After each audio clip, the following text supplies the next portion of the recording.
Je vous emmène à The House of the Temple, la maison du temple, à Washington.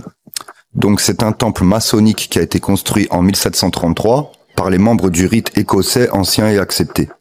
Donc déjà j'attire votre attention, comme vous pouvez le constater, à l'entrée on retrouve les symboles égyptiens, il y a deux sphinx qui représentent un petit peu les deux colonnes, ainsi que l'aigle bicéphale, mais c'est un aigle flamboyant, pour être précis. L'aigle bicéphale symbolise déjà l'impérialisme.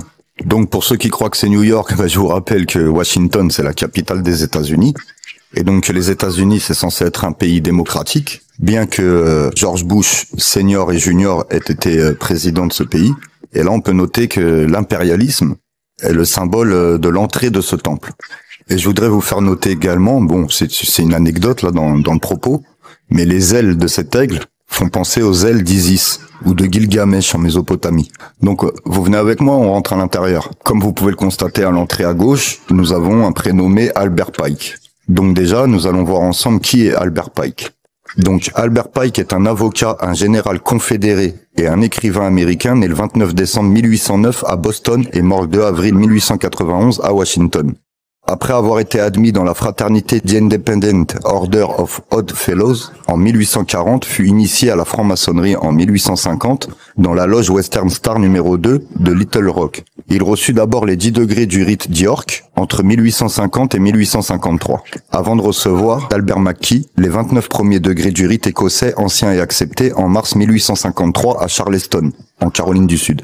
Il devint alors extrêmement actif au sein du suprême conseil de la juridiction sud du rite écossais ancien et accepté, participant à la demande de McKee à une profonde réécriture des rituels, de 1855 à 1861. Il fut élu grand commandeur de cette juridiction en 1859 et il restera pendant 32 ans jusqu'à la fin de sa vie. Différents auteurs, dont l'historien Walter Linwood Fleming, ont écrit qu'Albert Pike aurait occupé la position de chef de la justice au sein du Ku Klux Klan, le triple K, ou même qu'il y aurait été l'un des pères fondateurs de cette société secrète. Donc au passage, je voudrais vous faire remarquer que ce qu'on appelle les trois couronnes qui dirigent le monde, en allemand on dit Krone, avec un K. Donc le triple K, ça peut faire référence à ces fameuses trois couronnes, déjà.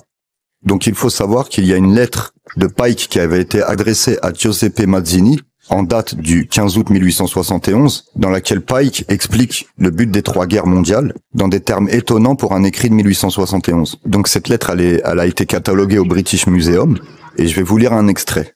Il y a d'autres extraits sur lesquels il y a débat, donc je vais vous lire un extrait sur lequel il n'y a aucun débat, donc c'est vraiment la traduction fidèle.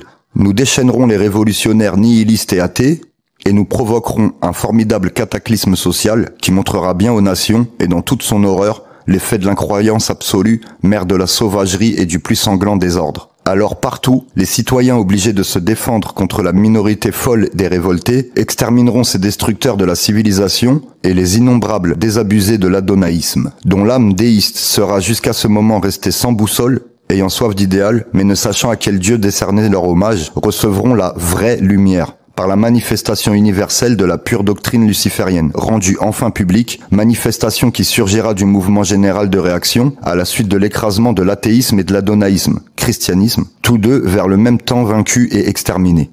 Donc les amis, vous voyez bien qu'il faut pas se méprendre et il faut pas s'en prendre aux mauvaises personnes, parce que c'est le but en fait des élites, c'est qu'on s'affronte les uns les autres, un peu comme l'adage diviser pour mieux régner.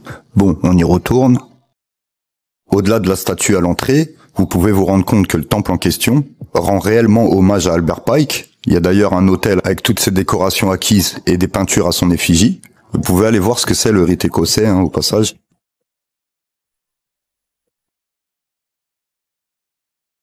Et donc à l'étage supérieur, vous avez ce qu'on appelle réellement le temple, donc avec tous les symboles, et vous retrouvez à nouveau cet aigle qui est le symbole de l'impérialisme. On retrouve les colonnes corinthiennes. Bon, jusqu'ici, rien de nouveau. Et à l'étage inférieur de ce temple, il y a une impressionnante bibliothèque avec vraiment beaucoup d'ouvrages. C'est marqué d'ailleurs qu'il ne faut pas toucher aux artefacts et aux livres. Des salles sont réservées pour les travaux ou pour des réunions. Et vous pouvez voir qu'il y a tous les drapeaux. Il y a vraiment beaucoup de drapeaux.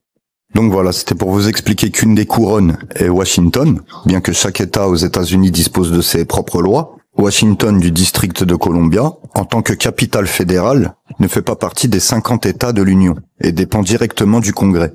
Son statut spécial vaut à ses habitants de ne pas disposer de représentants ni de sénateurs, tout comme la City de Londres et le Vatican.